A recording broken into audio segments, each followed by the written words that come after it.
March পর্যন্ত 10,16,000 নামের নিষ্পত্তি। কলকাতা হাইকোর্টের প্রধান বিচারপতির রিপোর্টে উল্লেখ, নির্বাচন কমিশনকে নির্দেশ দেওয়া হয়েছে জুডিশিয়াল অফিসার ও হাইকোর্টকে সমস্ত রকম আনুষঙ্গিক সহযোগিতা করতে নির্দেশ। কল্যাণ বন্দ্যোপাধ্যায় আইনজীবী, তিনি সুপ্রিম কোর্টে জানান 10 লক্ষ নামের নিষ্পত্তি হয়েছে। সেই 10 লক্ষ নামের তালিকা তা প্রকাশ করা যেতে অবিলম্বে সাপ্লিমেন্টারি তালিকা প্রকাশ করা হোক। সিনিয়র অ্যাডভোকেট গোপাল শঙ্কর নারায়ণ জানান 10 লক্ষের মধ্যে 4 লক্ষ বাতিল করা হয়েছে। যদি তারা সবাই হাইকোর্টে যায় তবে এটি অতিরিক্ত বোঝা হয়ে যাবে। এই মুহূর্তে এসআইআর মামলা তা সুপ্রিম কোর্টে বিচারাধীন রয়েছে, আর তাতেই আজ সুপ্রিম পর্যবেক্ষণ, যেখানে বলা হয়েছে যে এই মুহূর্তে যে 9 মার্চ পর্যন্ত 10 লক্ষ নাম, তা 10 লক্ষের মধ্যে 4 লক্ষ তা বাতিল হয়েছে। 10,16,000 নামের নিষ্পত্তি। কলকাতা হাইকোর্টের প্রধান বিচারপতির রিপোর্টে এমনটাই উল্লেখ রয়েছে। আইনজীবী কল্যাণ বন্দ্যোপাধ্যায় তিনি কি বলছেন একবার শোনাবো আপনাদের। Regarding the supplementary list, we said so that the earlier also there was an order that the constantly supplementary list will be published. That supplementary list has not yet been published, although 10 lakhs cases have been disposed of. এই মুহূর্তে আমাদের সঙ্গে chief reporter Satyajit Mukhopadhyay রয়েছেন। সত্যজিৎ, একদিকে SIR মামলা ইতিমধ্যেই supreme কোর্টে চলছে, তার মধ্যে এই যে 9 মার্চ পর্যন্ত 10,16,000 নামে নিষ্পত্তি হয়েছে এমন একাধিক রিপোর্ট এই মুহূর্তে উল্লেখ রয়েছে, তুমি কিভাবে ব্যাখ্যা করবে? দেখো, এই ব্যাপারটা খুব গুরুত্বপূর্ণ জায়গায় এসছে এবং যেটা আইনজীবী মহলে বক্তব্য বিশেষজ্ঞরা বলছেন যে একটা কড়া বার্তা সুপ্রিম কোর্টের তরফে এসছে বলে বিশেষজ্ঞরা মনে করছেন, আইনজীবী মহল মনে করছে, বা যারা আইনের বিষয়টা বোঝেন। এতক্ষণ কথা হচ্ছিল মূলত তৃণমূলের তরফে যিনি রাজ্যসভার ক্যান্ডিডেট মানেকা গুরুসম, তিনি সিনিয়র অ্যাডভোকেটও, তিনি অ্যাপিল করেন, কল্যাণ বন্দ্যোপাধ্যায় ছিলেন। এখানে মূলত যে অ্যাডজুকেশনের মধ্যে যে নামগুলো গেছে, অর্থাৎ যে 60 লক্ষ যাদের নাম বিচারাধীন রয়েছে, বা সেই ক্ষেত্রে 10 লক্ষ, অর্থাৎ যেটা সুপ্রিম কোর্টের তরফে প্রধান বিচারপতি সূর্যকান্ত পরিষ্কারভাবে জানিয়েছেন যে হাইকোর্টের প্রধান বিচারপতি যে তথ্য জানিয়েছেন যে আজকের দিন পর্যন্ত 10,16,000 তাদের নামের নিষ্পত্তি ঘটেছে এবং বাকি নামগুলো প্রসেস চলছে। এক্ষেত্রে যেটা রাজ্যের তরফে অ্যাপিল করা হয়েছিল প্রথমেই সুপ্রিম কোর্টের তরফে, যেটা কোর্ট সূত্রে আমরা সর্বোচ্চ আদালত সূত্রে আমি জানতে পারছি যে অ্যাপিলটি সম্পূর্ণ নয়, কমপ্লিট নয়, এটা নিয়ে প্রথমেই একটা প্রশ্ন ওঠে এবং এই সম্পূর্ণ অ্যাপিল না হলে কোর্টের প্রতি যে একটা যে শ্রদ্ধা জ্ঞাপন থাকে বা কোথাও একটা বিশ্বাসযোগ্যতার জায়গা থাকে, সেটা নিয়েও প্রশ্ন ওঠে বলে একাধিক সূত্র কনফার্ম করছে। ফলে এই বিষয়গুলো যেমন আলোচনার মধ্যে এসেছিল, পাশাপাশি প্রসেস নিয়ে মানেকা গুরুস্বামী এবং বাদবাকিরা তারা প্রশ্ন তোলেন যে এই প্রসেসটা খুব ডিলেড হচ্ছে, কারণ ভোট সামনে চলে এসছে, পুরো ব্যাপারটা দ্রুততার সঙ্গে করতে হবে। তখন জাস্টিস জয়মল্ল বাগচি এরা বলেছেন যে এই প্রসেসটা তারা একদম সঠিকভাবে এগোনোর চেষ্টা করা হচ্ছে। এক্ষেত্রে নির্বাচন কমিশনকেও একটা নির্দেশ গেছে সুপ্রিম কোর্টের তরফে যে যারা জুডিশিয়াল অফিসার্স আছেন তাদেরকে সর্বতোভাবে সাহায্য করতে হবে এবং তারা রাত দিন পরিশ্রম করছেন। সেই তথ্য কলকাতা হাইকোর্টের তরফে সুপ্রিম কোর্টে পাঠানো হয়েছে এবং প্রয়োজনে সমস্ত যারা ডিস্ট্রিক্ট ম্যাজিস্ট্রেট বা যারা ডিস্ট্রিক্ট জাজ রয়েছেন বা ডিস্ট্রিক্টের তরফে যে সমস্ত অফিসার্সরা বা বিভিন্ন জুডিশিয়ারি অফিসার্সরা রয়েছেন, তাদের সমস্ত ছুটি প্রয়োজনে ক্যান্সেল করার নির্দেশ গেছে।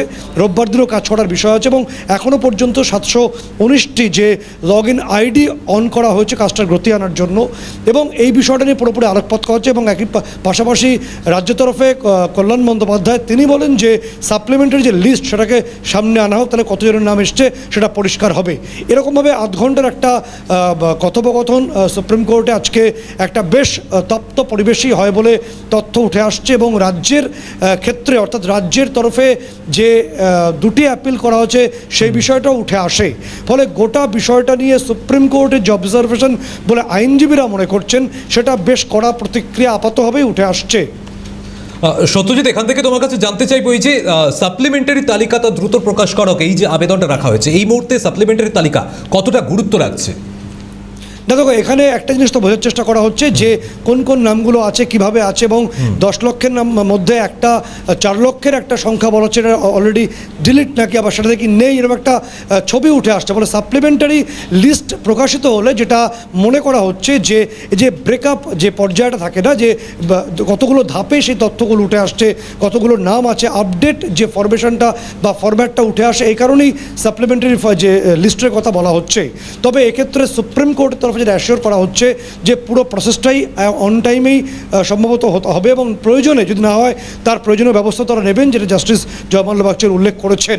ফলে গোটা বিষয়টাকে নিয়ে আজকের যে রাজ্যের তরফের যে অ্যাপিলটা, সেই অ্যাপিলটার মধ্যে কোথাও একটা অসম্পূর্ণতা ছিল, সম্পূর্ণ নয়।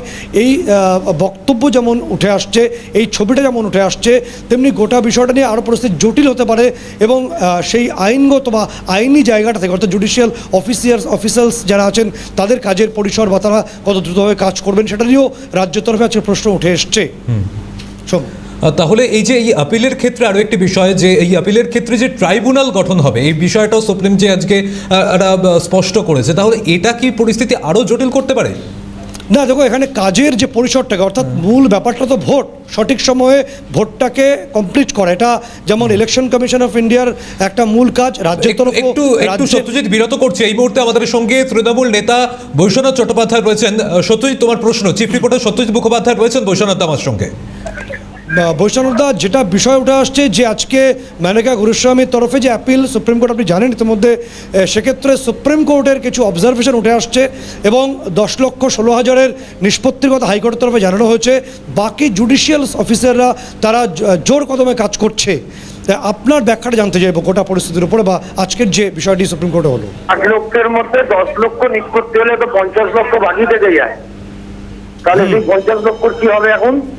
আজ 10ই মার্চ হয়ে গেল, এটা কোন দিকে নিয়ে যেতে চাইছে তো বোঝা মুশকিল। এটা কি ইচ্ছাকৃত ভাবে ভোটটাকে বানচাল করার চেষ্টা করছে? এইটাকে যদি তাই করে, এটা যদি নিয়ে যেতে চায় সাংবিধানিক যাতে খারাপ পরিস্থিতি হয়, তার জন্য এইটা যদি নির্বাচন কমিশনের ইচ্ছা হয় আর নির্বাচন কমিশন যদি সেই দিকে নিয়ে যেতে চায়, তাহলে খুবই গণতন্ত্রের জন্য এটা একটা কালো দিন হয়ে গেল। এখানে একটা নির্বাচিত সরকার ছিল, সেখানে রাজ্যপালকে আমার সময় আলোচনা করছে না, তারপর এরকম 60 লক্ষ লোককে নির্বাচন কমিশন এই জায়গাকে ফেলে দিল, তারপরে এই ধরনের ঘটনা ঘটে, তাহলে তো খুব মুশকিল হচ্ছে। এখানে কিন্তু হওয়ার ঝামেলা আছে। একটা বিষয় বৈষ্ণববাবু জিজ্ঞেস করবো, যে পরিস্থিতির কথা আপনি বলছেন, আশঙ্কার কথা বলছেন, তাতে কি কোথাও একটা এই যে প্রসেসটা স্লো প্রসেস বলে আপনারা মনে করছেন, বা তাই ছবিটা আসছে 50 লোক এখন রিমেইনিং পার্ট হিসেবে রয়ে যাচ্ছে, তাহলে কোথাও কি একটা সাংবিধানিক সংকট বা সঠিক সময়ে ভোট না হওয়ার আশঙ্কা থেকে যাচ্ছে? বৈষ্ণববাবু, কোনোভাবে সংযোগ বোধহয় বিচ্ছিন্ন হয়েছে, শুনতে পাচ্ছেন আপনি? সম্ভবত যোগাযোগ বিচ্ছিন্ন হয়েছে সত্যজিৎ। হ্যাঁ, যেটা হচ্ছে যে প্রশ্ন ছিল ট্রাইব্যুনালের কথা বলা হচ্ছে, দুজন অবসরপ্রাপ্ত বিচারপতিকে বোধহয় এক্ষেত্রে নিয়োগের যে ছবিটা উঠে আসছে আরও গতি বাড়ানোর জন্য। কিন্তু যে আশঙ্কার কথা বলা হচ্ছে, যেটা বৈষ্ণব মাত্র করলেন, যে মাত্র 10 লক্ষ সামথিংয়ের নিষ্পত্তি হচ্ছে, তার মধ্যে 4 লক্ষ নিয়ে প্রশ্ন উঠছে। ফলে এই যে বাকি 50 লক্ষ যদি সঠিক সময়ের মধ্যে মার্চ মাসের সার্টেন ডেটের মধ্যে না হয়, তাহলে সাংবিধানিক সংকট হতে পারে, রাজ্যে ভোট পেছোতে পারে, সেই আশঙ্কা কথা বৈশ্বনাথ চট্টোপাধ্যায় তিনি আমাদের জানালেন। একেবারেই পরবর্তীতে পরিস্থিতি এখন অবশ্যই কোন দিকে মোড় নেয় সেদিকে তো নজর থাকবে সত্যজিৎ। তবে আপাতত ধন্যবাদ জানাচ্ছি তোমাকে। চিফ রিপোর্টার সত্যজিৎ মুখোপাধ্যায় ছিলেন আমাদের সঙ্গে নিউজ রুম থেকে সরাসরি।